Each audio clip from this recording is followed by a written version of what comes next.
जय बाबा स्वामी। जय आत्मेश्वर।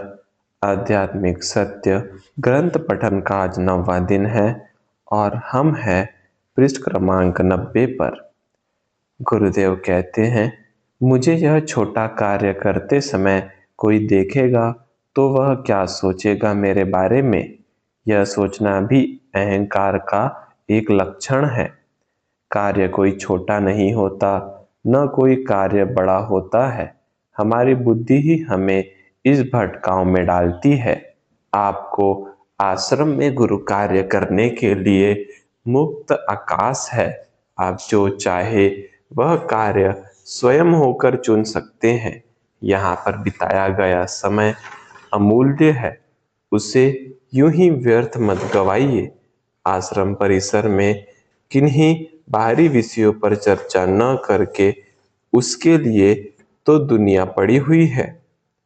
अनुभूति पर बात करें, ध्यान पर बात करें, आत्मज्ञान पर बात करें, चैतन्य पर बात करें या मौन का आनंद लीजिए। मौन में भी शक्ति है। आश्रम परिसर में विचार करके वैचारिक प्रदूषण मत फैलाइए। यह वातावरण को दूषित करता है।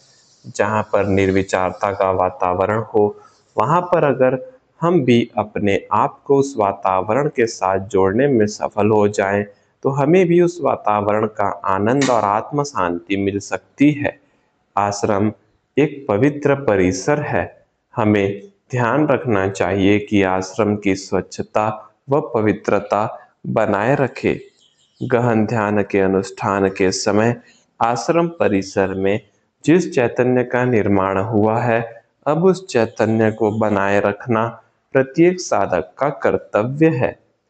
आश्रम में प्रवेश करते समय आप साथ किसी समस्या को लेकर मत जाओ, क्योंकि आपके असंतुलन से ही समस्या पैदा हुई है।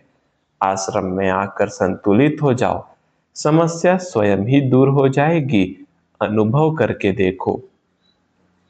अगर हम आश्रम में समस्या लेकर आएंगे तो हो सकता है यहाँ के पवित्र वातावरण में रहने के कारण आपकी समस्या दूर हो जाएगी, पर बाहर जाकर फिर आप दूसरी समस्या खड़ी कर लोगे, क्योंकि समस्या की जड़ तो आपके भीतर ही है।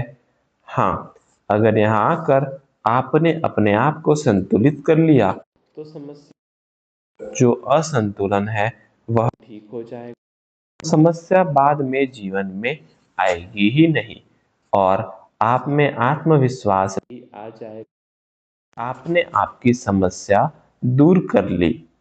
आप आश्रम आते समय ही चित्त शांत करके आओ।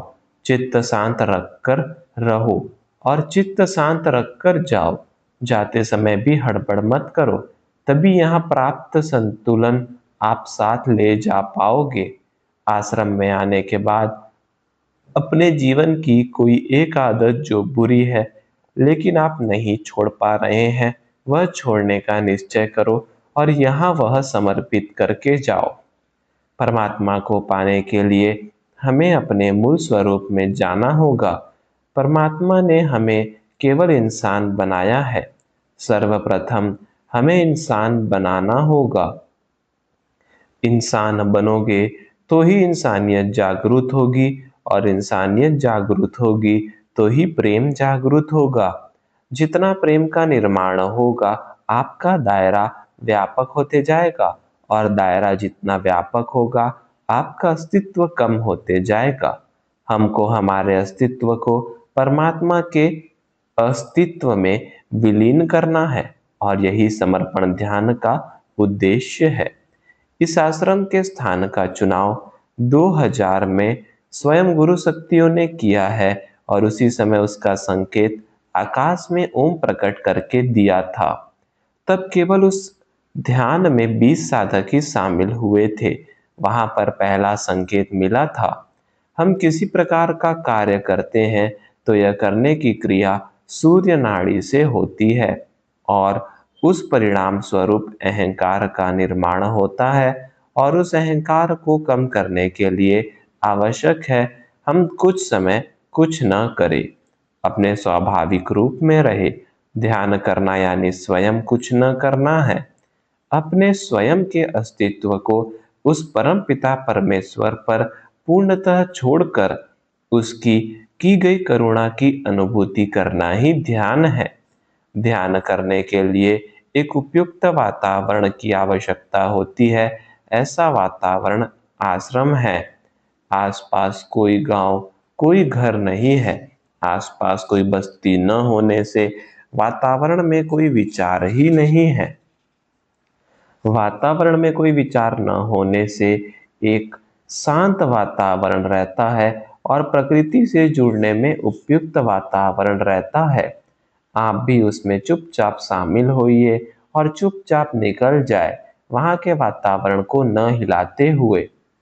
एक निश्चित स्थान पर एक निश्चित पद्धति से अगर साधना की जाए तो उस स्थान पर उस साधना का आभा मंडल बन जाता है और वही साधना उस स्थान पर करनी नहीं पड़ती, बस हो जाती है। जिस प्रकार तेज पानी के बहाव में बहने के लिए कोई प्रयत्न नहीं करना पड़ता है, पानी का बहाव खुद बहा कर ले जाता है। ठीक इसी प्रकार से आश्रम वह स्थान है जहाँ समर्पण ध्यान की साधना निरंतर चलती रहती है। इसीलिए आश्रम में समर्पण ध्यान पद्धति से ध्यान करना आसान होता है। इस आश्रम में समर्पण ध्यान साधना का आभा मंडल बन गया है, जिसमें बस हमें खाली चित्त से शामिल होना पड़ता है। बस आवश्यक है आप भी ध्यान करने के उद्देश्य से आए हो और साथ में कोई विचार नहीं लाए हो। अगर ऐसी निखालस स्थिति में आप आए हो तो आपको इस वातावरण में शामिल होना आसान हो जाएगा। निखालस होना, खाली होना अत्यंत आवश्यक है, क्योंकि चित्त में हम अगर कुछ भर के लाए हो तो आश्रम जैसे चैतन्यपूर्ण स्थान पर रहकर भी हम कुछ भी ग्रहण नहीं कर पाएंगे। इसीलिए बच्चे बनकर आओ। बच्चे बनकर आओगे तो भीतर कोई मैल नहीं, कोई पूर्वाग्रह नहीं होगा और नया ग्रहण करने की अपार शक्ति होगी। यहाँ पर काफी शांत वातावरण है, काफी बड़ी जमीन है। रोज 30 मिनट तो एकांत में अकेले में अपने आत्मा के साथ संपर्क करने का प्रयास करो।